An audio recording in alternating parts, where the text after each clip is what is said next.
They handed me the hospice paperwork in a manila envelope. Stage 4 pancreatic cancer. 6 weeks, maybe 8. My father, the man who taught me to read financial statements before I could ride a bike, was dying. What they didn't hand me was a warning that my stepmother had already hired 3 different estate attorneys. I'm using a burner account because the settlement NDA doesn't expire for another 180 days, but honestly, after what I found, I don't think she's going to sue me. She can't afford to. Dad met Vanessa 4 years after Mom died. I was 23, finishing my MBA. He was 59, lonely, and, I'll admit it, vulnerable. She was 41, recently divorced, with a teenage daughter named Sienna who spent every conversation staring at her phone. She makes me feel young again. Dad told me over scotch in his study. The same study where he'd taught me chess, where we'd mapped out my career trajectory, where he'd shown me Mom's engagement ring and said, "Someday, you'll give this to someone who deserves it." I wanted him to be happy, so I smiled. I welcomed Vanessa into our family. I called her by her first name, never Mom. She didn't want that anyway. When they got married 6 months later at a small ceremony in Napa, I was the best man. I gave a toast about second chances. Sienna didn't come. SAT prep. Vanessa explained, not quite meeting my eyes. The prenup existed, Dad told me that much. "I'm not stupid, kiddo," he'd said, using the nickname that always made me feel 12 years old. "Everything's protected. Trust me." I did. Dad collapsed during his morning run. By the time I got to Cedars-Sinai, Vanessa was already in the consulting room with his oncologist. She emerged with red-rimmed eyes and a tissue clutched in one perfectly manicured hand. "It's bad, Andrew. Really bad." The oncologist was blunt. "Inoperable, aggressive, 8 to 10 weeks maximum. We could try palliative chemo, but it would only buy time, not quality of life." Dad chose home hospice. "I want to die in my own bed, looking at the garden your mother planted."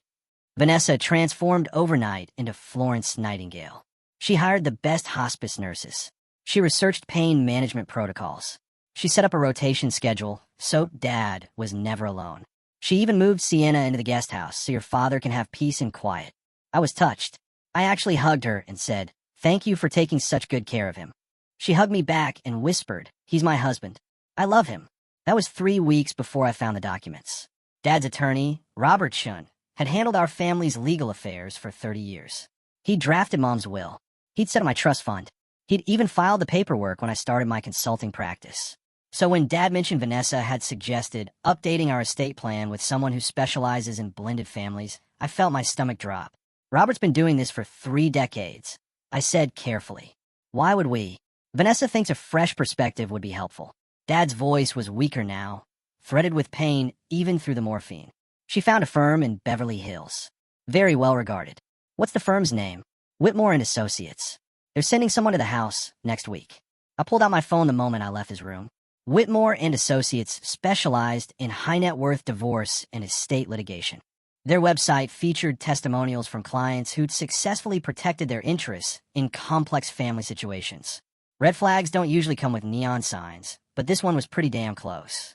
Kenneth Whitmore arrived in a Mercedes S-Class in a suit that cost more than most people's monthly rent.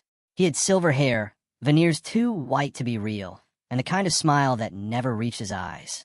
"Mr. Harrington, such an honor. Your father speaks so highly of you." Vanessa appeared in the doorway, yoga pants and a cashmere sweater, looking like she'd just finished crying. "Kenneth, thank you for coming." "Andrew, this is the attorney I mentioned." "I'd like to sit in on the meeting," I said. Whitmore's smile didn't waver. "Of course. Though I should mention, attorney-client privilege means certain discussions would need to be private. We'll call you in when appropriate." They were in Dad's study for 2 hours. When I finally was invited in, Dad looked exhausted, and there was a stack of documents on his desk that hadn't been there before. Whitmore was packing up his briefcase. "All set," he announced. "Just a few minor updates to ensure Mrs. Harrington is properly provided for. Standard stuff." Dad signed 3 documents while I watched. His hand shook. I'd never seen him sign anything without reading it twice first. "Dad, did you review?" "Your stepmother explained everything," he said, and there was an edge in his voice I never heard before. "I know you're trying to protect me, Andrew, but Vanessa is my wife. She deserves to be taken care of." I couldn't sleep. Something about Whitmore's too smooth smile, the way Vanessa had positioned herself between Dad and the documents, the fact that Robert Shun, our family attorney, hadn't even been consulted. At 2 a.m., I went down to Dad's study. He was asleep upstairs, the night nurse monitoring him. Vanessa was supposedly at Sienna's dance recital, though Sienna didn't dance. The study door was locked. It had never been locked before. I still had my key from college, from the summer Dad traveled to Singapore and asked me to water his plants. My hand shook as I unlocked the door. His desk was immaculate. Too immaculate. Dad's desk was always organized chaos. Research papers, patent applications, half-finished crosswords. Now it looked like a showroom. The documents Whitmore brought weren't on the desk. They weren't in the obvious drawer. I was about to give up when I noticed a leather portfolio tucked behind the family photo albums on the shelf. Albums Vanessa had recently reorganized to make room for our new memories.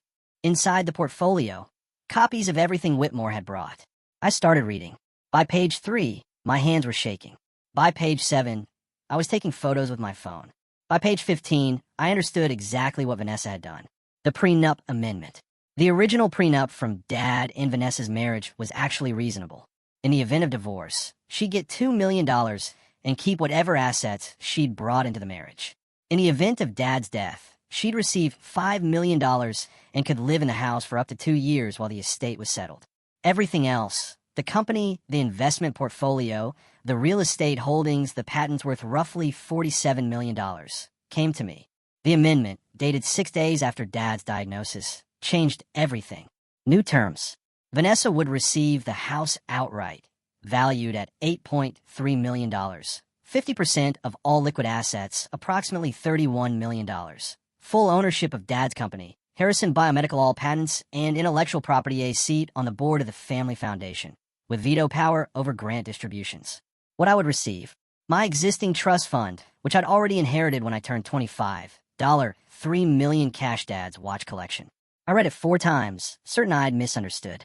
Then I found the second document, the will revision. Dad had drafted a new will. Or rather, Whitmore had drafted it, and Dad had signed it. The language was careful, legal, devastating. While I love my son Andrew deeply, I have come to realize that he is well established in his own career and financially independent. My wife Vanessa, however, sacrificed her own professional ambitions to care for me during my illness.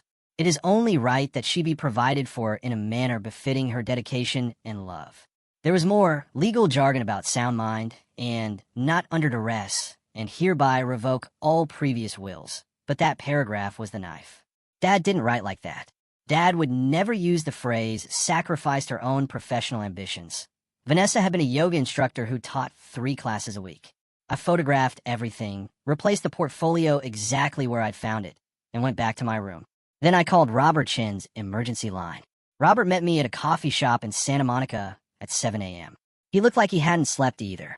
"I was going to call you," he said before I'd even sat down. "Your father fired me as his attorney 2 weeks ago. Vanessa called my office personally to inform me my services were no longer needed." I showed him the photos on my phone. He went pale. "Jesus Christ. Can she do this? Legally? If your father signed it of his own free will, yes." Robert scrubbed his face with both hands. "But Andrew, your father was sharp as a tack. Even dying, he wouldn't have agreed to this unless..." "Unless what?" "Unless he didn't understand what he was signing, or unless she convinced him it was something else entirely." I thought about Dad's shaking hands, the way he'd been so tired during the signing, the way Vanessa had positioned herself between him and the documents. "What's my move?" Robert was quiet for a long moment. "You could challenge it after he passes. Claim undue influence, diminish capacity. But those cases are brutal, expensive, and they drag out for years. And if Whitmore was smart, which he is, he'll have documentation proving your father was lucid and willing. So I'm fucked." "Not necessarily." Robert leaned forward. "Andrew, your father made me executor of his estate when he first married Vanessa. Has that changed?" I checked the documents. "No, you're still listed." "Then I still have a legal obligation to review any changes to his estate plan. I'll request copies of everything from Whitmore.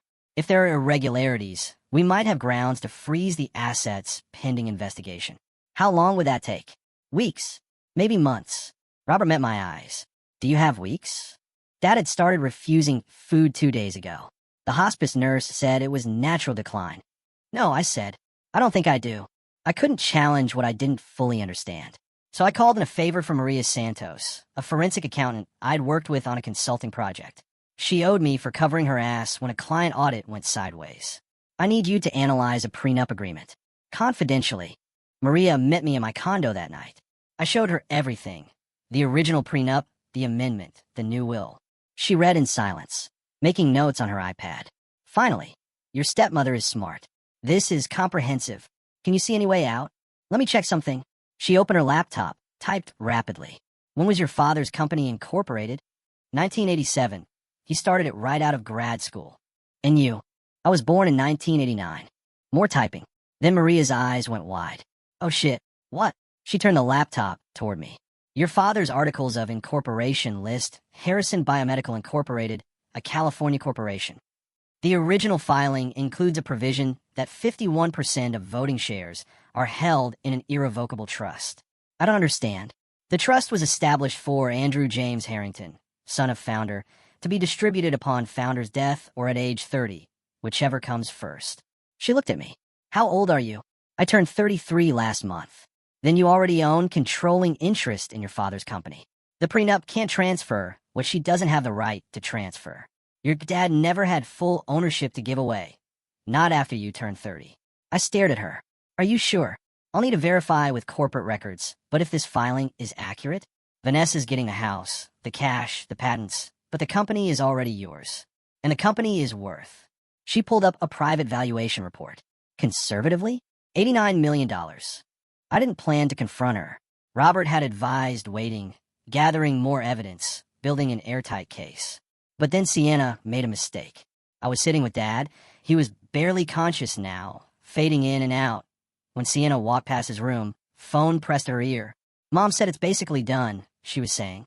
Once he dies, we get everything. The house in Malibu, the company, all of it. She said I can probably get that Porsche for my birthday. She saw me in the doorway. Her eyes went wide. I have to go, she said, and hung up. We stared at each other. Sienna, I said quietly, how long has your mother been planning this? I don't know what you're talking about. But her voice shook. Yeah, you do. She ran. I found Vanessa in the kitchen, making tea. She looked up when I entered, and her expression was perfectly calibrated sympathy. Andrew, how is he? Sienna just told me you're planning to buy her a Porsche with my father's money. Her face didn't change. That's what scared me. Not anger, not guilt. Nothing. Sienna is a dramatic teenager. You know how I found the prenup amendment. Now something flickered. You went through your father's private documents? Documents that rewrite his entire estate plan while he's dying? Yeah, Vanessa, I did. She set down the teacup with deliberate care. Your father wanted to provide for me. He loves me. I'm his wife. He has stage 4 cancer and can barely sign his own name. Whatever you convinced him to sign. Convince. Her voice went cold. I didn't convince him of anything. Your father is a grown man making informed decisions about his estate. Just because you're not getting everything doesn't mean he's being manipulated. The company is mine. The irrevocable trust was established before your father and I married. Community property law is complex, Andrew. You should talk to your own attorney before you make accusations you can't prove. She smiled then. It was the smile I'd seen at the wedding, when she'd promised to love Dad, in sickness and in health. Your father has days left. Maybe a week. Are you really going to spend that time fighting with me over money? Is that what kind of son you are? I wanted to throw something. Instead, I turned and walked away. Behind me, I heard her pick up her phone. Kenneth? We have a problem. Maria called at 3 a.m. I couldn't sleep, so I kept digging into the corporate structure. Her voice was caffeinated excitement. Andrew, you need to hear this. I'm listening. The irrevocable trust is rock solid. But I found something else. Your father amended the company's operating agreement 8 years ago, right after you joined as VP of Development. The amendment includes a poison pill provision. In English, if anyone other than you attempts to assume control of the company within 5 years of your father's death, all intellectual property rights automatically transfer to a separate entity, the Caroline Harrington Memorial Foundation. My mother's name. That's every patent, every research project, every pending FDA approval. The company's entire value is its IP. Without it, Harrison Biomedical is just an empty shell with office furniture. I sat down. Dad set this up 8 years ago. According to the filing, yes. It's buried in subsection 14C of the operating agreement. Easy to miss unless you know what you're looking for. Does Vanessa know? If Whitmore did his due diligence, yes. If he didn't, Maria paused.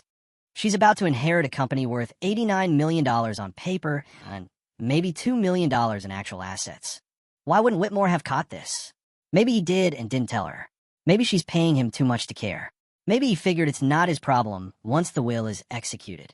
Maria's voice hardened. Or maybe your stepmother isn't as smart as she thinks she is. Dad died on a Tuesday morning. I was holding his hand. Vanessa was on the other side of the bed, crying into a tissue. The hospice nurse stood quietly in the corner. His last words were to me, "Take care of the company, kiddo. Make your mother proud." Then he was gone. Vanessa's grief was loud, performative. She collapsed against the bed, sobbing. She called Sienna, called her friends, called the funeral home. I just sat there, holding his hand until it went cold. Robert Chun arrived 3 hours later with the death certificate paperwork. Vanessa tried to block him from the study. "This is too soon, Robert. We're in mourning," but he was legally required to secure the estate. "I'll be quick, Vanessa. I promise." I watched from the hallway as Robert photographed every document in the study, including the leather portfolio. Vanessa stood in the doorway, arms crossed, phone in hand. She was texting someone, probably Whitmore. The funeral was scheduled for Friday. A small service, family only. Except Vanessa invited 200 people. "Your father was beloved," she explained when I questioned it. "He would have wanted a celebration. What Dad would have wanted was to be buried next to Mom, which is family present. Instead, Vanessa planned a catered reception at the house with a jazz trio. I didn't argue. I was saving my energy. Trail, revenge, and justice. New videos every week. Kenneth Whitmore's office was all glass and chrome, with views of downtown LA that probably cost $50,000 a month in rent.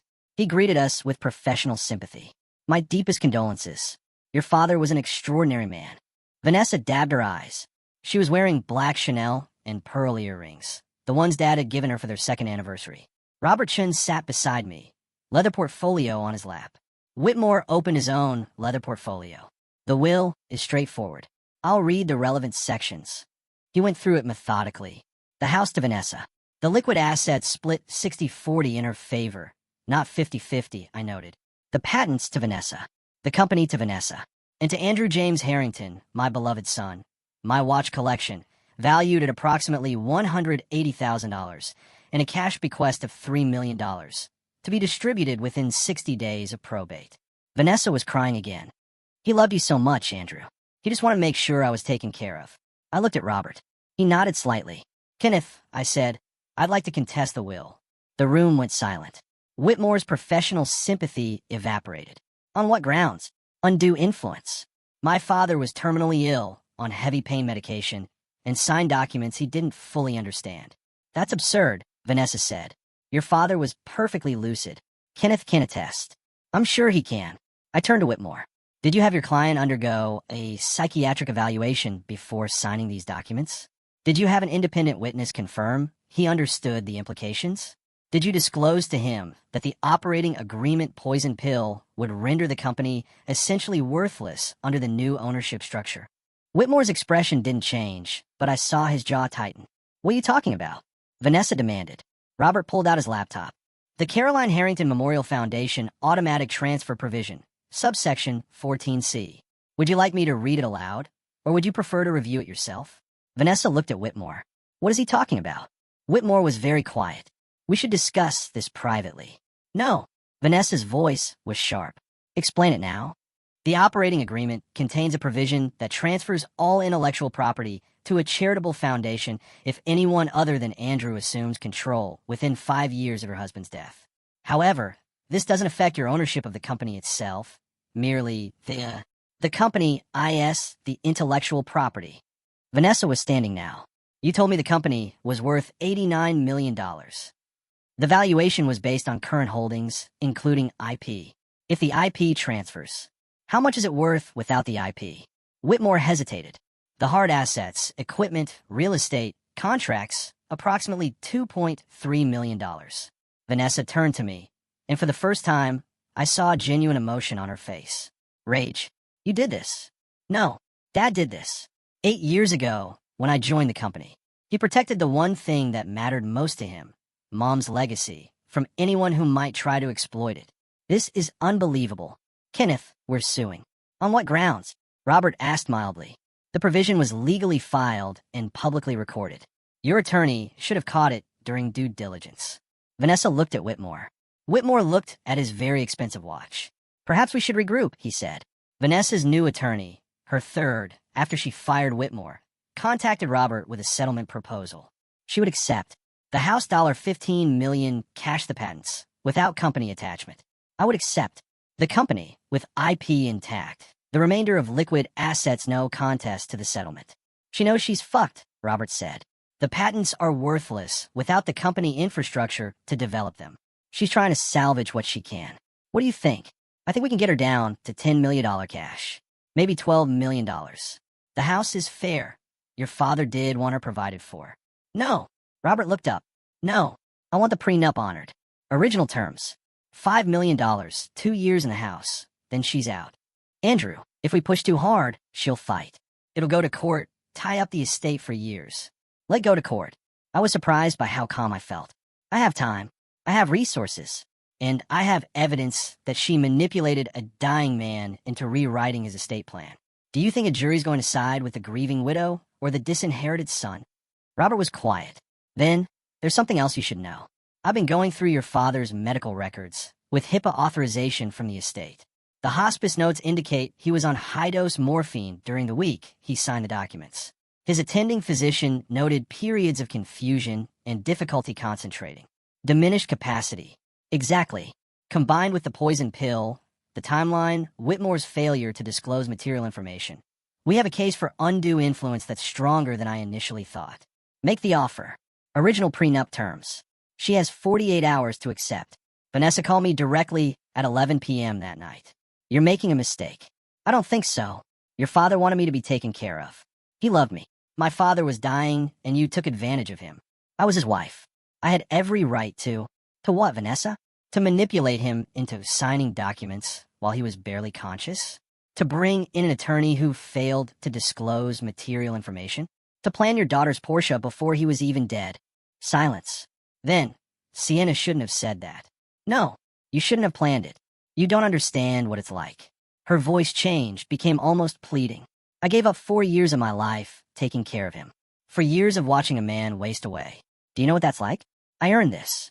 You earned $5 million and 2 years in a house. That's what you signed up for. That's not enough. Then you should have negotiated better before you married him. I hung up. She accepted the settlement terms at 9 a.m. the next morning. I was going through Dad's personal effects when I found it. The original prenup, in his handwriting on a legal pad, dated 6 months before he married Vanessa. Notes in the margins. Calculations. Provisions. And one line, underlined 3 times. If anything happens to me, Andrew gets the company. No exceptions. Caroline's legacy protected. Below that, in different ink added later. Poison pill provision. Research. Talk to Robert Ree. Irrevocable trust structure. Make sure V can't touch it. Dad had known. Maybe not that Vanessa specifically would try something, but that someone might. So he protected the company, protected Mom's legacy, protected me. Even dying, even manipulated, even convinced to sign documents he didn't fully understand. The poison pill remained. The irrevocable trust remained. The things that mattered most couldn't be touched. I sat in his study, holding the legal pad, and cried for the first time since he died. Vanessa moved out on a Tuesday. The movers took her furniture, her art, her carefully curated life. Sienna didn't say goodbye. I watched from a study window as they loaded the last box into the truck. Vanessa stood on the lawn, looking at the house one final time. Then she got in her car and drove away. The house felt different after she left. Quieter, lighter. I had Dad's ashes in an urn in the study. We'd scattered half with Mom's, kept half here. I picked up the urn and walked to the garden Mom had planted, the one Dad had wanted to see when he died. We did it, Dad, I said to the roses. The company's safe. Mom's legacy is safe. The wind rustled the leaves. I went back inside and called Robert. I want to endow a new research grant through the Caroline Harrington Memorial Foundation. Full scholarship for grad students working on pancreatic cancer research. How much? $10 million to start. More later. That's generous. Dad would have wanted it. I paused. And Robert, I want to dissolve the poison pill provision. Transfer the IP back to the company properly.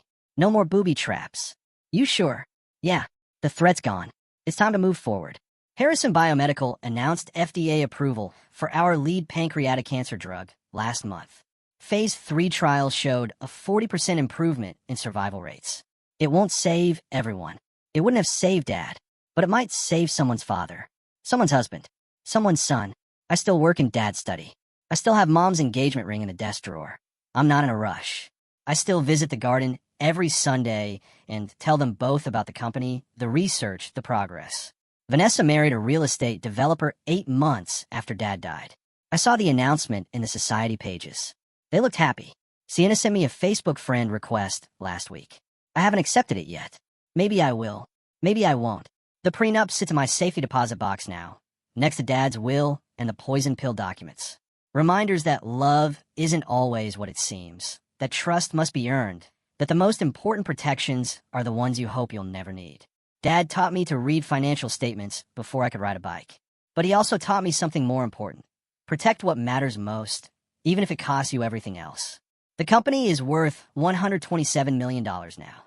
But what I inherited, the real inheritance, wasn't money. It was knowing that when it mattered most, my father chose me.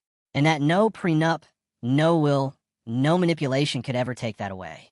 If this story resonated with you, subscribe for more stories of betrayal, revenge, and justice.